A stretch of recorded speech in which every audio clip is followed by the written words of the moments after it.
उसने उस हमारे कार्यकर्ता ने आपकी बदौलत उस धनपशु को चुनौती देने का काम किया। और हमारा कार्यकर्ता जयप्रकाश यादव लगभग 1000 वोटों से जिला पंचायत सदस्य का चुनाव जीत गया। उसके बाद 10 बजे दिन में जीत जाता है, रात के 11 बजे तक उसको पेंडिंग रखा जाता है। बार बार मैं डीएम से बात करता हूं, अधिकारियों से बात करता हूं, लेकिन कोई सुनने को तैयार नहीं है। और दूसरे दिन जबरदस्ती हमारे उस कार्यकर्ता जयप्रकाश को हराकर उस व्यक्ति के पैसे के बल पर प्रशासन के सहयोग से उसको जिता दिया जाता है। जौनपुर जनपद में जिला पंचायत सदस्य के चुनाव में भारतीय जनता पार्टी के 83 में 8 या 10 लोग शायद जीते हैं।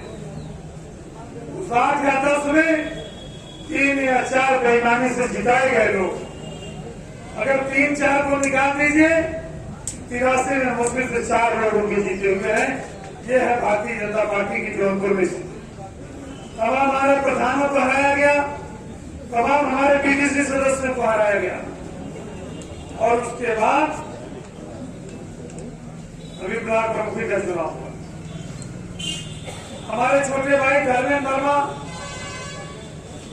जो आपके बगल की ब्लॉक स्वीकृत से समाजवादी पार्टी के प्रमुख पद के उम्मीदवार थे, जब ये चुनाव जीत गए, उनके भाई बाजीगर वर्मा ने मुझे बताया, तो मैंने फिर जब उन्होंने कहा कि बेईमानी की संभावना है, मैंने जिलाधिकारी से बात की, मैंने यहाँ के एसडीएम से भी बात की। लेकिन मैं आपको बताना चाहता हूँ, इस जिले में एक बहुत बड़ा बेईमान अफसर है और उस अफसर का नाम है राजकुमार द्विवेदी, जो सीआरओ है जौनपुर का। और मैं रिकॉर्ड के आधार पर कह रहा हूँ, सबसे बड़ा बेईमान अफसर है यह बेईमान। इलाहाबाद जिले की फूलपुर तहसील का एसडीएम था और इलाहाबाद जिले की फूलपुर तहसील का एसडीएम रहते हुए इस राजकुमार द्विवेदी ने झूसी रेलवे स्टेशन के सामने रेलवे की 50 एकड़ जमीन एक बिल्डर को फर्जी तरीके से देने का काम किया। उस पर इसके ऊपर मुकदमा लिखा गया, इसके ऊपर कार्रवाई हुई। बहुत दिनों तक ये राजकुमार द्विवेदी हटाया था, लेकिन जब भारतीय जनता पार्टी की सरकार आई, इन बेईमानों को प्रोत्साहन देने के लिए इसको जिले में सीआरओ बनाकर भेज दिया गया।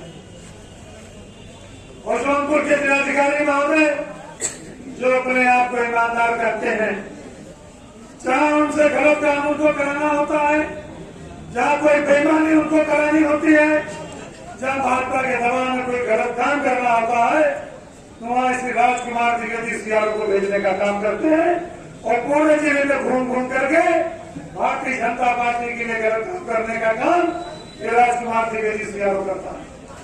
अभी कुछ दिन पहले ईडी ने भी इसके खिलाफ मुकदमा कायम किया, आप लोगों ने पढ़ा होगा। नाम छुपाने की कोई जरूरत बाजीगर भाई नहीं है। आप साथियों, 2022 में जब आपके बदौलत समाजवादी पार्टी की सरकार बनेगी, तो जिस दिन वहां अखिलेश यादव मुख्यमंत्री पद की शपथ ले रहे होंगे, उसी दिन जिसके पक्ष में बेईमानी करी गई है वो, और जो बेईमानी करा गया किया वो सभी जेल की शिक्षों में होंगे। मैं बता देता हूं, जिसके लिए बेईमानी की गई वो नहीं जेल जाएगा, बल्कि ये राजकुमार द्विवेदी भी जिसने बेईमानी करके धर्मेंद्र वर्मा को हराने का काम किया है, इसको भी जेल के अंदर उसी सर्वता थाने में भेजने का काम किया। ऐसा नहीं है, हमें नहीं पता है।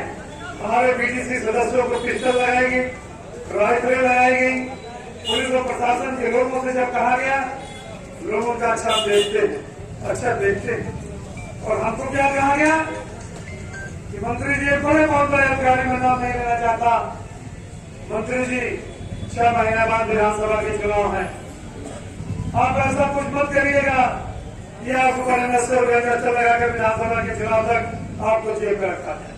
इस तरह की धमकी हमको मिली। याद रखिएगा अधिकारी लोग, जिन गुंडों के लिए आपने काम किया है वो गुंडे तो जेल जाएंगे ही जाएंगे, आपने जो मदद की है आपको भी जेल जाना पड़ेगा और विश्वास पर साथ लाना पड़ेगा। उधर सरकार में नहीं किया रखा, कोई लोग इस्तीफा देके चले जाए, इनकी हैसियत हमसे लड़ने की नहीं है। ये तो रास्ता बनाए जो सत्ता केंद्र सहयोग, जो सत्ता केंद्र से अच्छा।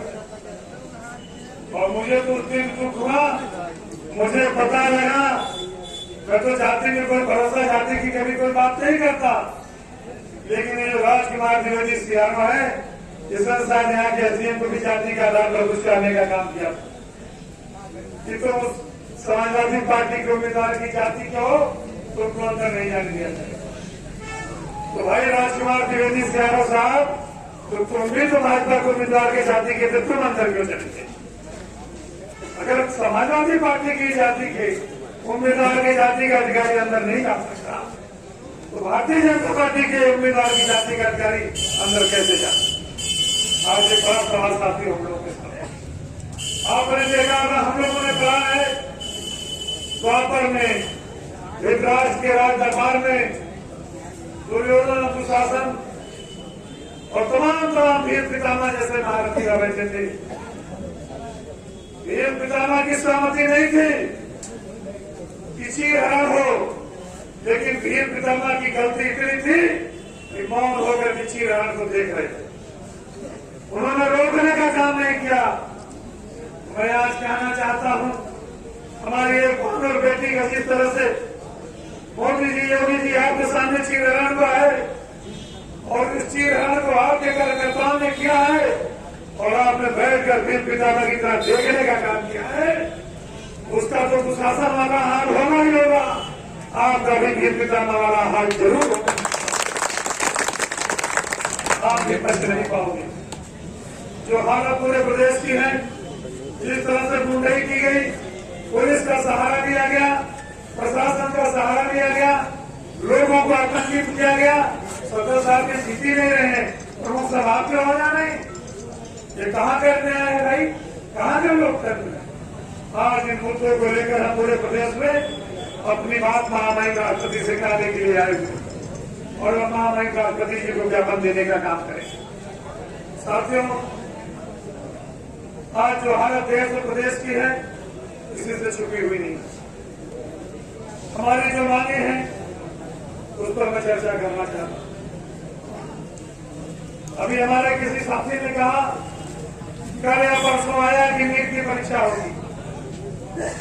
सब लोगों ने पढ़ा होगा, नीट की परीक्षा तो होगी, लेकिन वहां पिछड़ों का आरक्षण नहीं रहेगा। अरे भाई, तुमको अहिर से दुश्मनी है तो कुर्मी से क्या दुश्मनी हो गई?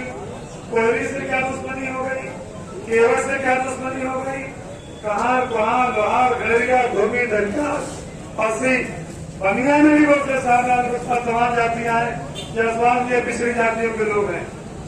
आखिर इनसे क्या दुश्मनी हो गई?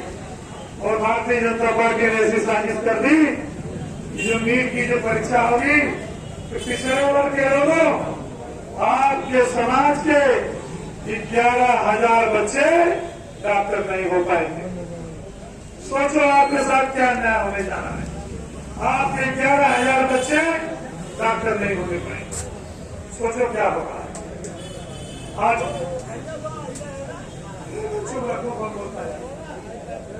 बहुत बड़ी समस्या बिजली की है।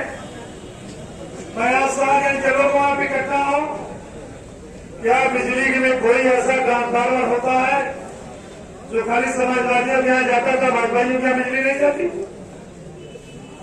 कोई ऐसा बिजली का तार है जो एक जाति एक धर्म में जाता हो, उस तार से दूसरे धर्म में बिजली नहीं जाती थी?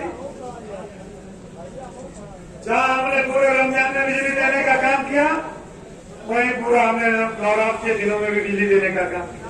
और मैं तो बिजली मंत्री था, मैं चुनौती के साथ कहना चाहता हूँ, हमारे धर्म में छोटी दिवाली बड़ी दिवाली मनाई जाती है और पहली बार अखिलेश यादव के मुख्यमंत्री रहते और 48 घंटे लगातार बिजली नहीं कटी थी, छोटी दिवाली आपकी नैया का तेल खत्म हो गया होगा, आपकी अगर बत्ती खुल गई होगी लेकिन अगले सालों की बिजली 48 घंटे लगातार कटी नहीं।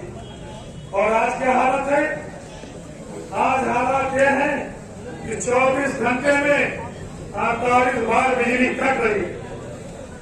हमारे जमाने में लॉकडाउन खरीदना लोग भूल गए थे, मिट्टी का तेल लेना लोग भूल गए थे, इन्वर्टर की दुकान बंद हो गई थी, इन्वर्टर कोई नहीं खरीदता था, जनरेटर कोई नहीं खरीदता था। 24 घंटे में 22 घंटे बिजली रहती थी। और हमने चुनाव में आपसे वादा किया था कि दोबारा जब अगला साल जी मुख्यमंत्री बनेंगे 1 साल के अंदर अंदर हम 24 घंटे में 24 घंटे बिजली देने का काम करेंगे। और आज हालात क्या बताइए? आज हालात क्या है बिजली के? बिजली आ नहीं रही है और बिजली का दाम 300% बढ़ गया। जो एक बल्ब जलाता हमें चला गरीब आदमी, एक पंखा चला लेता हवा, उसको भी 2000 रुपया महीना बिजली देनी पड़े।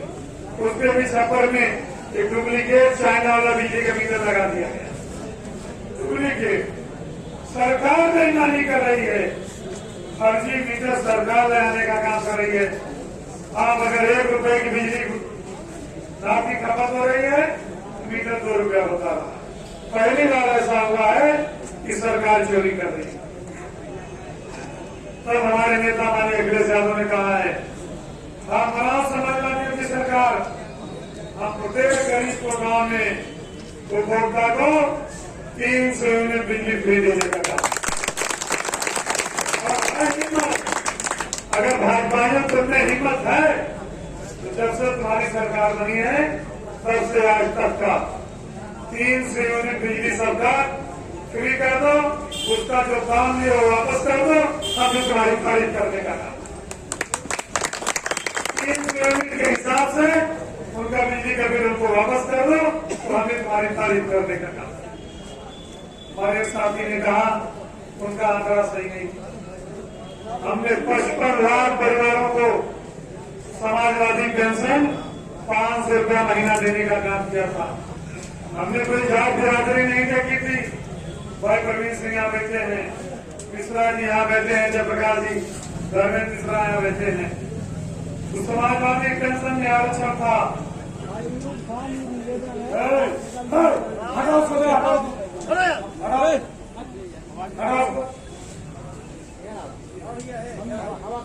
चलिए भाई हटा दो, मेरे पुलिस वाले हटा देंगे। जो समाजवादी पेंशन हम देते थे 55 लाख परिवारों को देने का काम कर रहे थे, उसमें आरक्षण था।